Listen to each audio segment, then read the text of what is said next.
Bonjour à tous et bienvenue sur Mosaïque. Pour commencer ce JT, on parle bien sûr des chutes de neige sur le secteur. Depuis ce matin 7h30, le manteau blanc engendre des difficultés sur le réseau routier, notamment sur le secteur de Forbach et Saint-Avold. Le département reste en vigilance jaune pour le moment. Les bus scolaires qui ont circulé ce matin devraient se présenter comme prévu à la sortie des cours. En revanche, pour l'heure, les bus du réseau K-Bus de l'agglo de Sarreguemines ne circulent plus. 3h30 de chiffres et de nombres, la 16e séance plénière de la CASC a eu lieu. Et à l'ordre du jour, le vote du compte administratif 2015 et le budget 2016. Pas de grand débat, les conseillers sont restés très consensuels. Le résumé en détail de ce rendez-vous dans notre journal. Mais avant, voici le sommaire de l'émission. Avec l'agglo, plus belle la vie.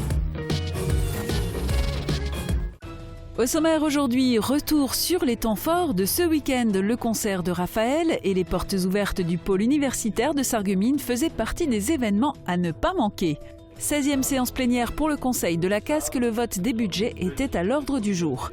L'entreprise didactique implantée à Rémelfin a reçu la visite du sous-préfet. Comment se porte cette entreprise autrefois appelée Pierron Éducation ? Du sport contre les différences, à Forbach, un tournoi de foot a réuni des joueurs valides et des joueurs déficients intellectuels. Et puis la petite histoire nous emmène à Velferdin. Saviez-vous qu'au 19e siècle, le village possédait une prison ? Tendance tatouage aujourd'hui, Manu Durand, tatoueur à Carlin depuis 20 ans, nous raconte comment il a vu cet univers évoluer. Et enfin, notre recette du jour, Amélie Guérec prépare un velouté de poireaux pommes de terre. On commence avec notre séquence souvenir. Il y a tout juste un an, Bliesbruck, Wieswiller et Wölflin commémoraient les 70 ans de leur libération. Replay. Votre ordinateur virtuel accessible où que vous soyez, 24 heures sur 24, depuis votre PC, Mac, votre tablette ou votre smartphone.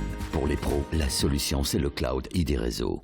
Exercice classique pour un événement unique. 70 ans que les communes de Bliesbruck, Wieswiller et Wölflin ont été libérées du joug allemand. Les élus se sont donc mis d'accord pour organiser la commémoration dans ces villages voisins, en l'occurrence à Wölflin et Sarreguemines, qui accueille l'exposition Opération Nordwind, initiée par la Société d'histoire et d'archéologie de la Lorraine. De nombreuses commémorations s'étaient succédées durant une semaine, avec notamment défilés de véhicules militaires, dévoilement de stèles et balles de la Libération. On retrouve maintenant Sandrine Serbino pour les prévisions météo. 34% des accidents du quotidien ont pour origine les loisirs et le jeu. Assurance accident de la vie, la sécurité par tous les temps. Hiver 1, printemps 0. Même si pour demain, côté chute de neige, ça devrait se calmer, côté température, c'est pas encore ça. Les gelées matinales sont encore fréquentes et le ciel reste nuageux. Pour les plus optimistes, on pourrait parler de quelques éclaircies, mais également de quelques giboulées. Côté température, autant être franc, demain il va faire froid.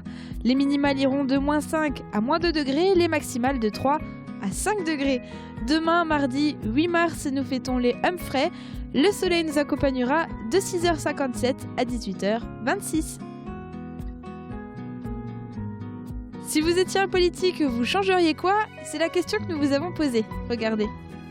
Si vous étiez élu, local, régional, national, quelles seraient vos décisions ou votre décision que vous prendriez en premier ? Alors là, c'est une question que je ne saurais pas. Qu'est-ce qui serait important pour vous de changer si vous étiez élu ? Je ne sais pas. Je ne peux pas vous dire. Je ne sais pas, je ne fais pas de politique, je m'en fous.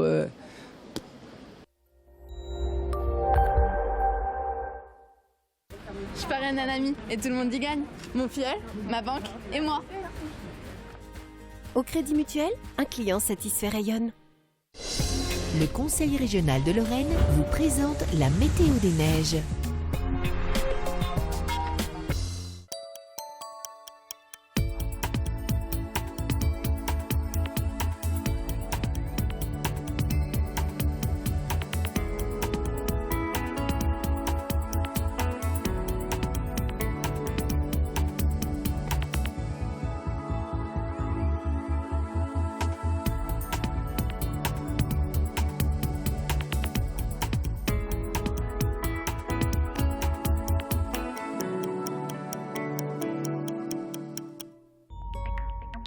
Retrouvez toutes les informations sur l'enneigement de vos stations préférées sur www.bulletin-d-neige.com. Le Conseil régional de Lorraine vous a présenté la météo des neiges.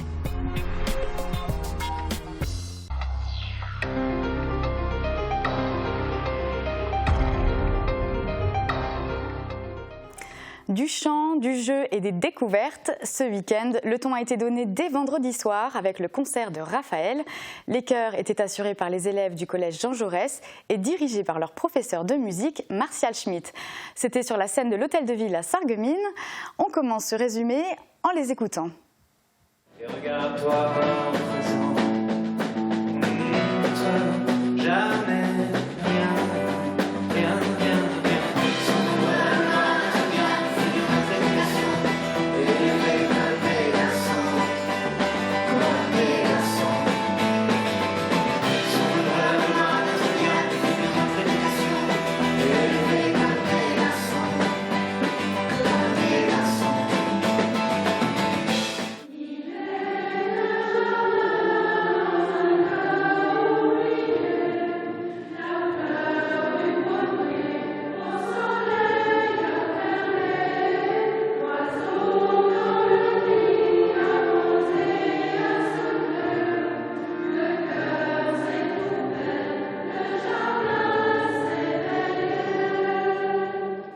La chorale Allegria a du cœur. Les chanteurs dirigés par Geneviève Sattler se sont produits hier à l'église Sainte-Catherine de Bliesbruck au profit des enfants hospitalisés de l'hôpital Robert Pax. Ce concert était organisé en partenariat avec les Blues Roses, une association qui a comme objectif l'amélioration du quotidien des petits malades. Sale gueule et pour le moins étrange. Comment le trouves-tu? Vas-y, je suis tout oui. Je le trouve très grand. C'est tout? C'est fini? Oui. Ah non, c'est un peu court, jeune homme. On pouvait dire, oh Dieu, bien des choses en somme, en variant le ton. Par exemple, tenez, descriptif, c'est un roc, c'est un pic, c'est un cap. Que dis-je, c'est un cap, c'est une péninsule. C'est un monument de la littérature qui a servi de base à la pièce présentée par les élèves de la classe lycée du conservatoire. Cyrano de Bergerac d'Edmond Rostand.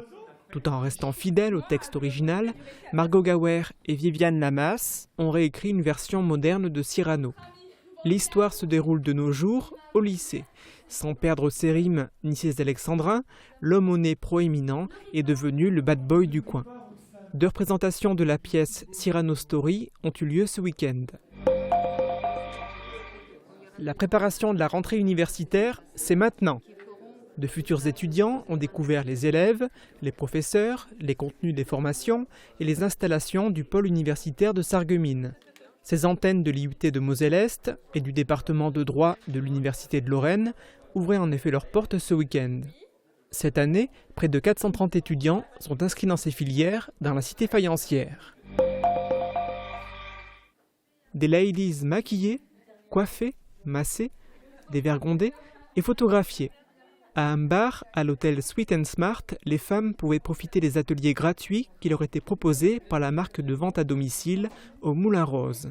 Il s'agissait des journées culottées de la marque au corset, un événement national organisé pour la première fois à Ambar. Une manière originale de célébrer la journée de la femme. J'ai eu des clients. On s'intéressera plus longuement aux portes ouvertes du pôle universitaire de Sarreguemines dans une prochaine émission. Autre rendez-vous et autre ambiance, puisqu'on vote les budgets lors de la 16e séance plénière de la CASC. Le résumé en détail des débats et des décisions prises par les conseillers communautaires est signé Thomas Drouin. Ce qui me permet donc d'ouvrir cette séance de ce soir. Jeudi soir, à l'hôtel de la communauté, rue du Maréchal Foch, accueillait la 16e séance plénière du conseil communautaire de la communauté d'agglomération Sarreguemines Confluence. Un conseil au programme chargé. À l'ordre du jour, on retrouve un grand nombre de points budgétaires. Pas de quoi troubler la séance qui débute comme à l'accoutumée par l'adoption du compte-rendu de la session précédente avant de s'engager dans le chapitre de l'administration générale en 4 points, tous adoptés à l'unanimité. Arrive le chapitre le plus dense de la séance, celui des finances, avec en entame les comptes administratifs 2015. Vous allez, comme d'habitude, être noyé de chiffres, mais il faut passer par là. Les nombres défilent, source parfois de questionnements issus des élus Front National. Le président et les ordonnateurs se retirent alors. Les comptes sont réexaminés par l'Assemblée avant le vote. On considère donc que ce qu'annonçait M. Kerman, on a bien l'unanimité. Retour des ordonnateurs pour le vote sur l'affectation des résultats de 2015, adopté à l'unanimité avant de plonger dans le budget 2016 avec sa nouvelle marée de nombres. Quelques questions fusent du côté d'Éric Bauer lorsqu'il est sujet du transport ou bien des déchets. Le budget, chiffré au total à 100 millions d'euros, est adopté à l'unanimité. Le vote sur les taux voit lui l'une des rares abstentions lors des votes de la soirée. Elle vient d'Éric Bauer.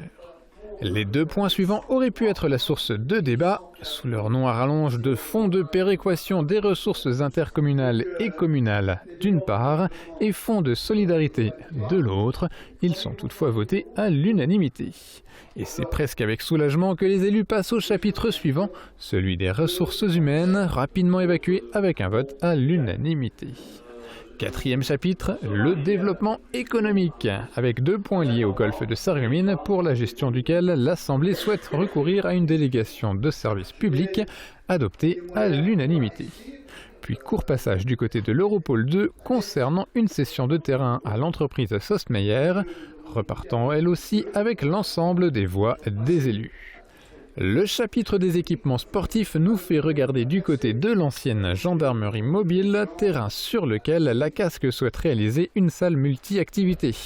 L'acquisition des terrains nécessaires est adoptée à l'unanimité, tout comme les 2 points suivants de ce chapitre.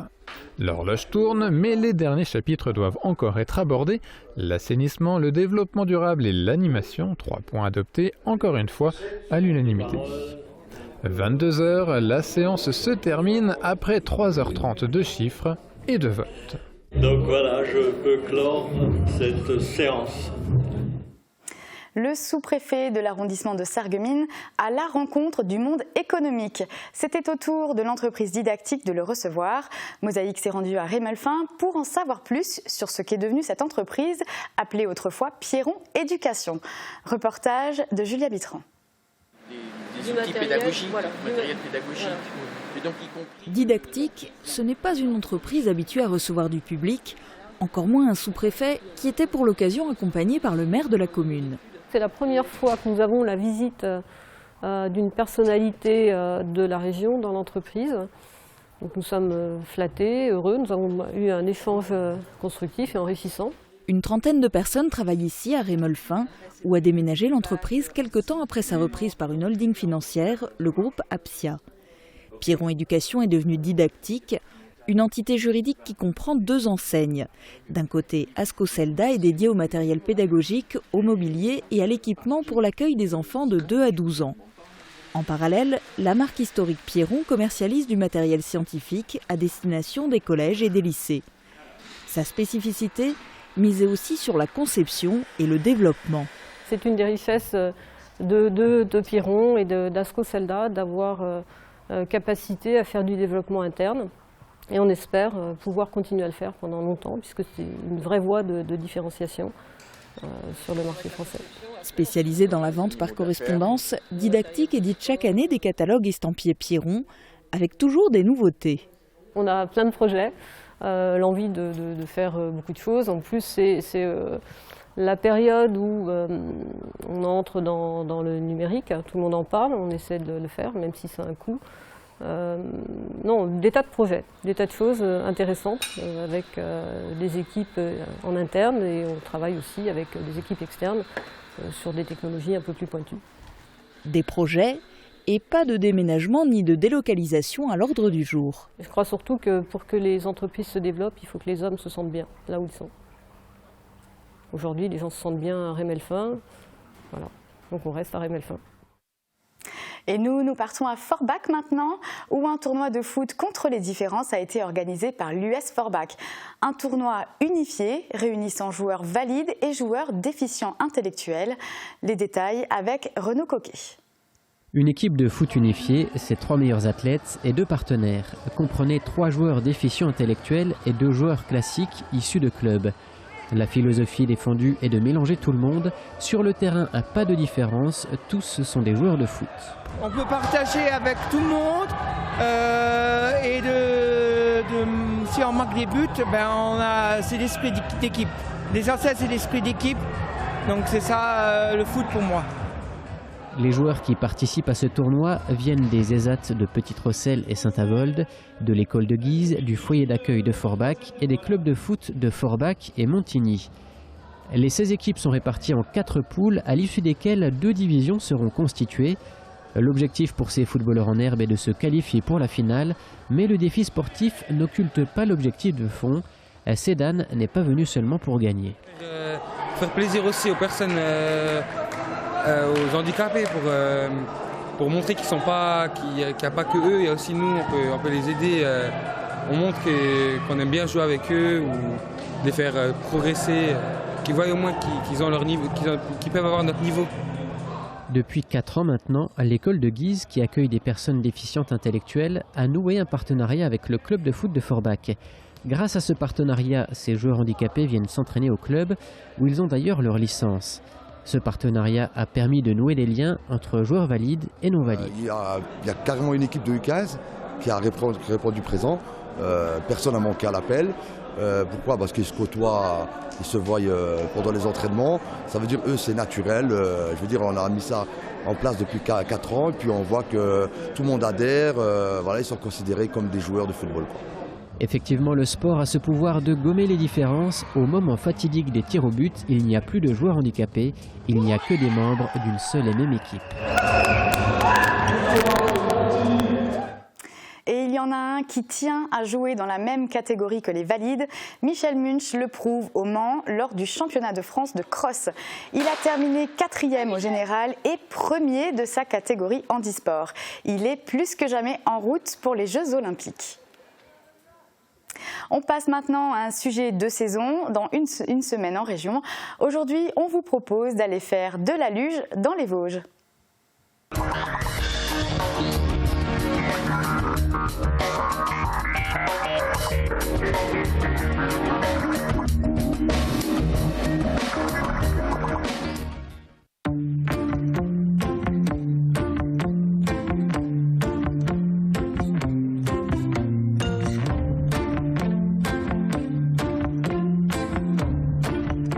L'histoire des luges, c'est quelque chose qu'on a mis en place déjà l'année dernière. Donc c'est une piste qui est réservée aux lugeurs. Donc on fait 2 sessions par semaine cette année, de 18 à 20 heures, sur la piste de Bourville pour ceux qui connaissent. C'est une piste qui mesure 1600 mètres de long. Et pendant 2 heures de temps, donc, on emprunte le télésiège de Vologne Express et puis on redescend en luge. C'est quelque chose qu'on a démarré l'année dernière. C'est vrai que c'est assez innovant parce qu'on le trouve uniquement sur le domaine skiable de la Bressonnette. Et puis bon, c'est quelque chose qui a plu l'année dernière, avec une fréquentation entre 200 et 300 personnes par session.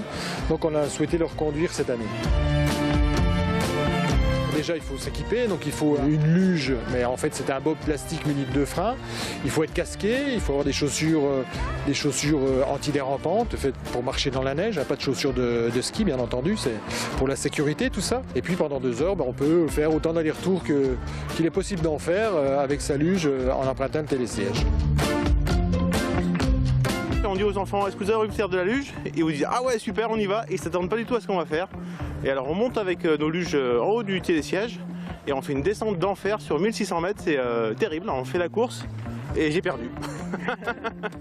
Alors, au niveau des sensations, c'est déjà la vitesse, donc beaucoup d'adrénaline parce que des fois on peut se faire peur et après voilà, le plaisir d'être là sur la neige et, entre copains. Ah ben moi écoutez, j'ai descendu 2-3 fois la piste, donc c'est vraiment sympa en effet parce que mis à part la montée qui est un peu longue, ensuite la descente est vraiment sympathique.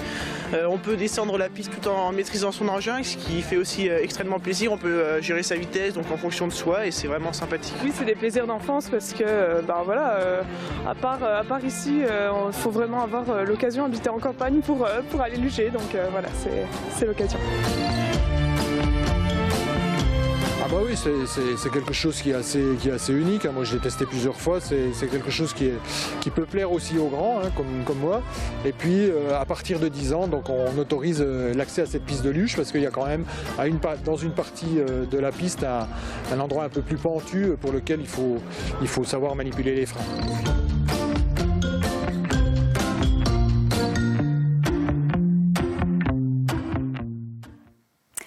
Voilà, c'est la fin de notre JT. Restez avec nous, vous ne devinerez jamais ce qu'il y avait au 19e siècle à Velferdin. Et puis on s'intéressera à une tendance de notre époque, le tatouage. On cuisinera enfin un velouté de poireaux et pommes de terre. A tout de suite.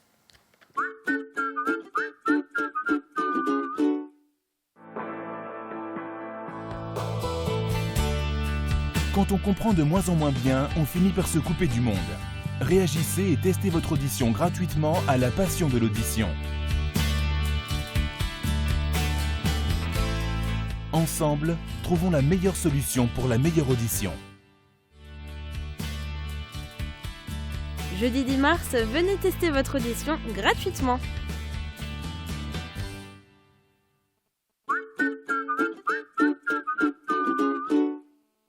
Bien-être, hygiène, consommables, équipement de la maison. AVS Médical, notre métier, vous accompagner. C'est une sorte d'arche de Noé perdue au fond d'une vallée du pays de Bitche. Découvrez les animaux de la ferme de l'Orchidée, une ferme pédagogique où l'homme est le meilleur ami des animaux. Moi, je prends des animaux qui sont en voie de disparition ou de très faible effectif. C'est à découvrir demain sur Mosaïque. Direction Velferdin aujourd'hui pour notre petite histoire. Saviez-vous qu'au 19e siècle, le village possédait une prison? Regardez.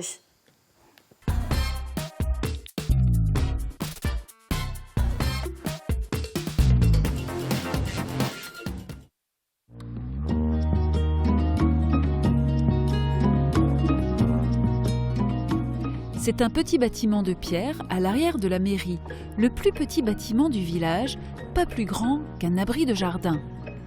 Construit en 1811, il s'agit là de la prison de Velferdin.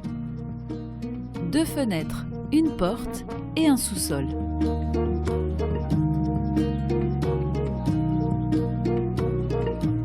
On raconte que la dernière occupante de cette prison était une femme de petite vie. Elle y aurait séjourné le temps d'une nuit pour ivresse sur la voie publique. Le tatouage, voilà une tendance de notre époque. Le phénomène est même devenu un art qui a eu le droit à son salon mondial à Paris ce week-end. Manu Durand est tatoueur, installé depuis 20 ans à Carlin. Il nous raconte comment il a vu cet univers évoluer. Comblez votre désir de ranger. Pratique et esthétique, le sur-mesure Firsch Menuiserie.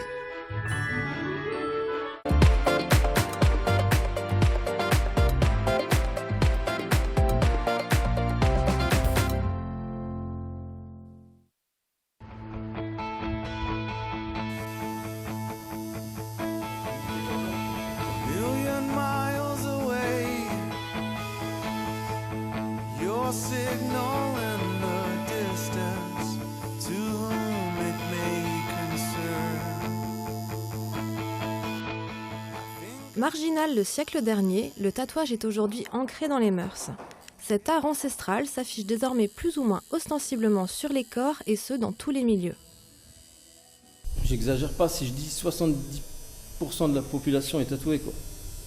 Donc que ce soit les gendarmes, les médecins, les dentistes, il nous reste à faire le curé un peu, les nonnes, le maire, et puis voilà, les 30 derniers pourcents restent à faire, quoi. Mais ça va venir. Cette démocratisation a permis une telle progression des techniques et du matériel que les possibilités sont aujourd'hui presque infinies, conduisant les tatoueurs à sans cesse repousser leurs limites et innover dans leur création artistique. Les tatoueurs, ils nous sortent de ces tatous, de ces pièces, de ces projets. Il ne faut pas être à la traîne, quoi. Il faut être toujours là et puis je Je peux vous dire que quand nous on a commencé, c'était tout, fallait tout dessiner, fallait tout préparer, fallait souder nos aiguilles. Aujourd'hui, tout est là, Internet, les aiguilles elles sont stériles, on les achète stériles, soudées. C'est plus du tout pareil, quoi. Il y a une belle évolution. Hein. Loin d'être un simple phénomène, le tatouage est en passe de devenir le 10e art. De nouveaux courants et styles naissent, comme le flash, un dessin unique créé par le tatoueur, le dot, point par point, et le graphique. Mais le tatouage est par essence indélébile et les tatoueurs cherchent à éduquer leurs clients. Plutôt que de suivre la dernière mode, ils les invitent à bien cogiter sur le choix du motif, mais aussi du tatoueur. L'important pour bien réfléchir, c'est déjà d'avoir un tatou qui va te plaire sur le long terme, c'est vraiment ce qu'il y a de plus important, et le choix du tatoueur pour avoir justement le style qui correspond le plus à ton idée. Donc soit quelque chose de très doux, soit quelque chose de très fort si tu préfères quelque chose de plus violent, et c'est là où justement le fait d'avoir un tatoueur qui travaille dans chaque style devient intéressant. Victimes de leur succès, les salons de tatouage affichent des délais d'attente de plus en plus longs, d'1 mois à plus d'1 an, ce qui, selon les tatoueurs, n'est pas une mauvaise chose car il laisse aux futurs tatoués le temps de la réflexion. Du 9 au 11 septembre prochain, une convention réunissant une centaine de tatoueurs renommés se tiendra à Amnéville. L'occasion de découvrir l'art du tatouage, de rencontrer son futur tatoueur ou même de franchir le cap. On termine par notre recette du jour. Aujourd'hui, Amélie Guérec nous prépare un velouté de poireaux et de pommes de terre. Regardez. Au club Bouygues de Sarreguemines, Forbach et Saint-Avold, vous profitez du plus grand réseau 4G de France, de la puissance de la fibre et d'un large choix de téléphones portables.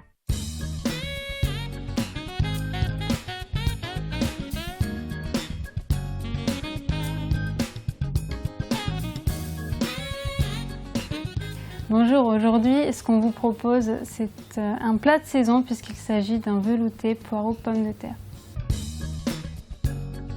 Commencez par nettoyer les poireaux et émincez-les. Faites-les revenir avec le beurre dans une cocotte, ajoutez les pommes de terre coupées en gros cubes. Mélangez et ajoutez l'eau, le lait, salez, poivrez, ajoutez le bouillon. Enfin, couvrez et laissez cuire une demi-heure. Au bout de ce temps, mixez le potage, puis ajoutez la crème fraîche, un peu de noix de muscade et le basilic ciselé, puis servez aussitôt. Pour réaliser cette recette pour 4 personnes, il vous faudra 2 poireaux, 2 pommes de terre, un demi-litre de lait, un demi-litre d'eau, 50 g de beurre, un bouillon de légumes, une cuillère à soupe de crème fraîche, du basilic ciselé, de la noix de muscade, du sel et du poivre. Alors, le basilic est facultatif, mais essayez, ça vaut le coup. Bon appétit.